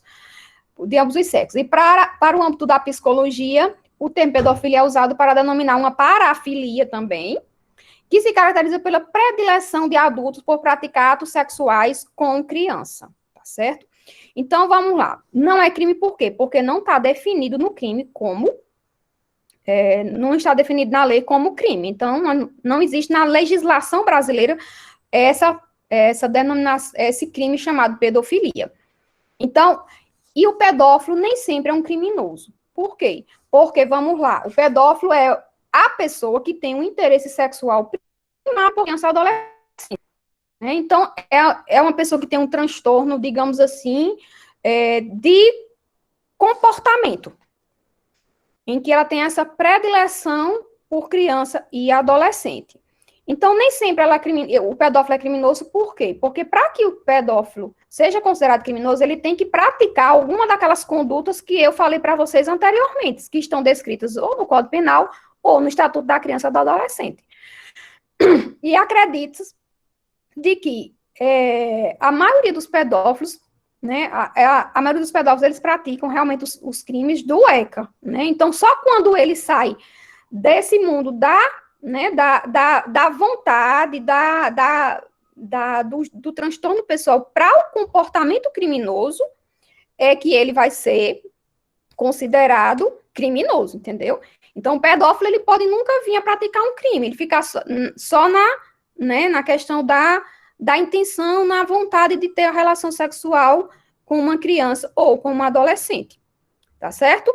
Então, é bom a gente fazer essa diferença, porque as pessoas confundem muito qualquer pessoa que é presa, né, ela ser considerada um pedófilo. Por quê? Porque, às vezes, o abuso sexual é praticado, às vezes, nem por um pedófilo, mas por uma pessoa que, ocasionalmente, né, por uma questão de estresse, conflito familiar, né, a questão da vulnerabilidade mesmo da criança, né, que ela vê na vulnerabilidade da criança uma facilidade em ter uma relação sexual, né? Então, aquela pessoa é considerada só abusador e não pedófilo, né? Porque para ser considerada pedófilo, ela tem que ser considerada, ela tem que ter essa doença da vontade e da personalidade, tá certo? Agora, o que muita gente diz não, o pedófilo é um doente mental. O pedófilo não é um doente mental. Ele pode até ser um doente mental, certo? Mas, na maioria das vezes, o pedófilo, ele não é um doente mental. Ele é uma pessoa muito benquista na sociedade, é uma pessoa que tem trabalho, certo? É uma pessoa que trabalha, é uma pessoa que tem uma vida normal, é aquela pessoa gente boa, né? Geralmente, inclusive, o abusador, certo? O abusador, geralmente, é aquela pessoa muito gente boa, muito bem aceito, não só na sociedade, como na própria residência da vítima. Então, por isso que, às vezes, quando chega uma denúncia, mas essa pessoa é muito boa, essa pessoa cuida muito da casa, essa pessoa cuida muito bem dos meus filhos, trata muito bem meus filhos, então essa pessoa é muito bem vista no seio de uma seita, né, religiosa. Nós temos diversos indiciamentos de pessoas que estão por trás de uma religião, né, e ali utilizando daquela facilidade de ter acesso a uma criança ou um adolescente praticando um crime, entendeu? Então, geralmente, o pedófilo é uma pessoa gente boa, mas ela não é um doente mental, a priori, né? Ela até pode, durante o procedimento, né, dizer que é um doente mental e o juiz vai submetê-lo a um exame, né, a um exame psiquiátrico que vai comprovar se naquele momento que ele praticou o ato, ele tinha ou não capacidade de entender a ilicitude daquele fato que ele estava praticando. Mas, em regra, o pedófilo, ele não é um doente mental, ele tem um transtorno de comportamento. E por isso que a maioria dos pedófilos, eles são indiciados, são presos e vão cumprir a pena lá no presídio. Porque se durante o procedimento for levantado a hipótese dele ser um doente mental, se for feito um exame que comprove que realmente ele é um doente mental, ele, ao final, ele não vai cumprir a pena, mas sim uma medida de segurança no manicômio, certo? Mas, geralmente, o pedófilo, ele não tem essa doença mental, ele tem só o transtorno e ele vai ser condenado pela prática do crime ou abuso ou exploração sexual que ele praticou e vai para o presídio cumprir a pena. Conseguiram fazer essa diferençazinhas entre a questão de por que o pedófilo nem sempre é criminoso, né? E que a pedofilia, em regra, não é crime porque ela não está prevista na lei. E o pedófilo, ele responde pelas condutas que estão definidas no Código Penal ou no Estatuto da Criança e Adolescente.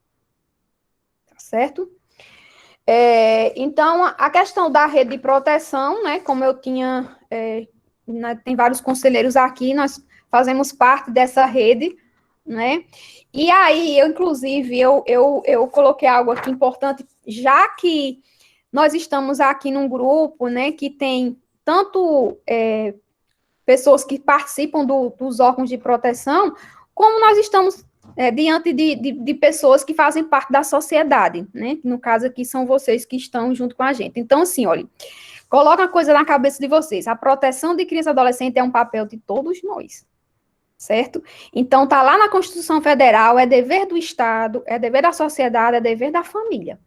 Então, muitas vezes, né, nós que estamos aqui na ponta, né, tanto a Polícia Judiciária como o Conselho Tutelar, às vezes chega, né, não, tem que ser a polícia e o Conselho Tutelar que tem que resolver tudo em relação às violações de direitos da criança e adolescente. E não só, é dever também de toda a sociedade, né, ela evitar que um crime ou que uma violação de direito aconteça com uma criança e adolescente, e principalmente a família, né, porque a família é aquele primeiro contato da criança e do adolescente, e ali é onde toda a proteção inicial tem que existir. Então, muitas vezes, a própria família, ela, né, sai dessa obrigação e quer colocar para um conselho tutelar, quer colocar para o Estado uma obrigação que é dela, né, de proteger seus filhos. Então, não conversa com os filhos, não orienta os filhos, como estou falando, a maioria das crianças e dos adolescentes tem, inclusive, conhecimento do que são suas partes íntimas na escola, quando estão já do lado externo, né, das suas casas, porque elas não receberam essa orientação dentro da família, né, que é a base principal para aquela criança, aquele adolescente, de proteção, tá certo? Então, a gente sempre divulgar essa questão de que essa proteção integral à criança e adolescente, ela é uma obrigação e um dever de todos nós, não só do Estado, mas da sociedade e principalmente da família, certo? Então, dentro dessa rede de proteção, nós temos a atuação, né, dos conselhos tutelares, da Polícia Judiciária, no caso aí a Polícia Civil, a Polícia Federal, o Ministério Público, né, o Poder Judiciário. Então, nós somos os órgãos de proteção e repressão, né, e que acontecendo qualquer violação de direito de uma criança ou adolescente, nós devemos ser procurados. E aí eu faço essa questão de dever também em relação à sociedade, do qual vocês estão inseridos, em relação às denúncias. Tomou conhecimento de uma violação, ou procura diretamente um órgão de proteção, ou no caso de não querer aparecer, faz uma denúncia anônima, certo? Na verdade, eu super sugiro que seja divulgada a questão do 197, o Disque 197, que é um disque denúncia da Polícia Civil. Eu recebo diariamente denúncias, certo? Da população, né? Inclusive esse caso que eu falei para você, dessa mãe que soube que essa criança, filha dela de 2 anos, disse da abusada e não procurou, e alguém decidiu denunciar para que esse caso não ficasse impune. Então, usem o 197, usem o Disque 100, e usem o 123. Então, usem, o que não falta são meios de realmente de denúncia, canais de denúncia. O que a gente não pode é fazer com que a violência sexual, ela continue sendo subnotificada, né, e que mais crianças fiquem sendo abusadas, porque uma coisa é certa, um abusador, né, ou um pedófilo, ele sempre tiver uma oportunidade, ele vai abusar de uma criança, certo? É só uma questão de oportunidade. É tanto que a questão do pedófilo, ele usa muito das redes sociais, ele fica muito atrás das redes sociais, né, mas ele, se tiver oportunidade de abusar sexualmente, ele também vai fazer. Então, quanto mais a denúncia chegar em relação a uma vítima, ou logo no início de um abuso sexual contra uma criança, mais a gente vai ter como fazer com que aquela pessoa cesse aquela conduta delituosa, tá certo? A questão da identificação, né? Então, as formas de atuação do abusador, como eu já mencionei para vocês, ficar atento, porque essa abordagem ela pode ser tanto de forma tradicional, através de um agrado, como eu estou dizendo a você, um abusador, um pedófilo é sempre alguém muito agradável, que oferece brinquedinhos, que oferece balas, né? E sempre tem que ficar com esse olhar, porque não é assim, lógico que a gente não vai desconfiar da pessoa que dá uma bala a uma criança, mas tem que ficar atento, porque geralmente ele quer se tornar uma pessoa muito agradável para a criança, né? Então, essa abordagem tradicional é geralmente feita de uma forma assim, por um terceiro, ou dentro de casa, através de um contato, quando uma mãe sai de casa, ou quando está trabalhando, se oferece muito para ficar com a criança, né? Essa questão dentro de casa, você ficar sempre observando o comportamento da criança, né, ou do adolescente. E reconhecer, né, o comportamento, realmente conhecer o seu filho, para você perceber, porque uma criança geralmente está sendo abusada, se era alegre, começa a ficar triste, se era triste, fica muito alegre. Então, ela muda o comportamento. O comportamento, ele é imprescindível na hora de você identificar se alguma criança ou adolescente está sendo vítima de abuso sexual. Tá certo? Então, eu acho que pelo horário, deu para fazer uma abordagem. Lógico que se a gente fosse conversar aqui e falar de casos concretos, a gente ia passar era o dia todo. Mas pela questão do horário, realmente, eu acredito que deu para dar uma clareada aí na mente de vocês, né, de como acontece a violência sexual, e como, na verdade, identificar, né, quando a criança e um adolescente está sendo abusado, né, e principalmente fazer a denúncia, porque a palavra da vítima, ela é importantíssima, e aí não se preocupe com essa questão de que, não vai, só tem a palavra da vítima e do acusado. Não façam isso, acho que tem muita gente que fica realmente focado nisso, eu vejo isso pelas denúncias que chegam na minha delegacia. Não fique focado nisso, porque quando o abuso acontece, as provas também aparecem. Tá certo? Gostaria de passar a palavra agora para a Jan, que a gente vai começar as considerações finais, e queria pedir a Jan para começar. Eu quero tentar ser prático, mas assim, doutora Alba, dizer que é muito bom mesmo quando a gente sente convicção, experiência e certeza na fala do outro, sabe? Então, assim, eu vi muita gente copiando e anotando e perguntando, então, assim, isso é fruto da palavra que instiga. E eu acho que hoje pela manhã sua palavra instigou muito a gente a aprender mais, a ler mais, e, assim, sua participação, quando Maria Eduarda, por exemplo, colocou situações bem práticas, bem comuns, infelizmente, mas que se aproximam muito da prática, além daquelas que você colocou, nas suas respostas a gente sentiu,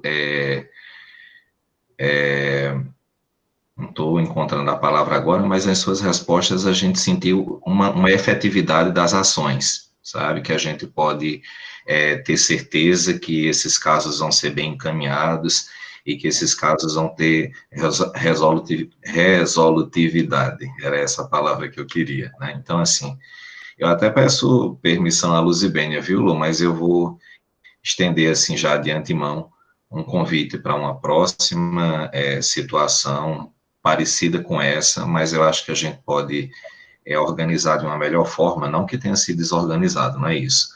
Mas eu acho que a disciplina transpassou o que a gente tinha planejado, porque foi tão bom ter a participação de pessoas que a gente não conhece, ou pelo menos, teoricamente, nunca viu, né? Os conselheiros tutelares, ex-alunos, sempre amigos.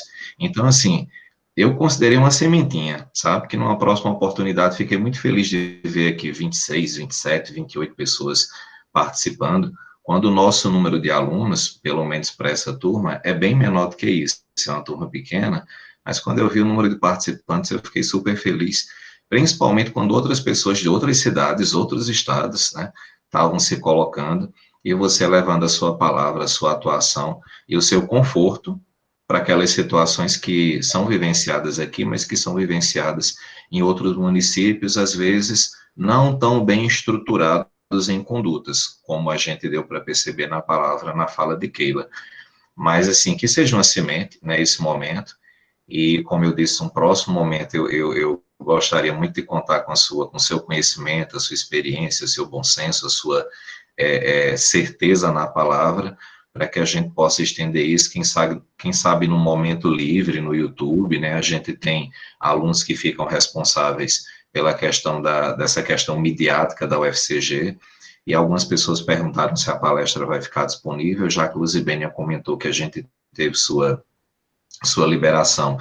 A gente posteriormente vai divulgar no Instagram Saúde da Criança UFCG, Saúde da Criança UFCG, o link e as formas de divulgação desse momento que foi tão rico, né? Acho que a palavra rico ainda se torna pobre para a abrangência da experiência que a gente teve hoje. Então, além de tudo, meu agradecimento pessoal.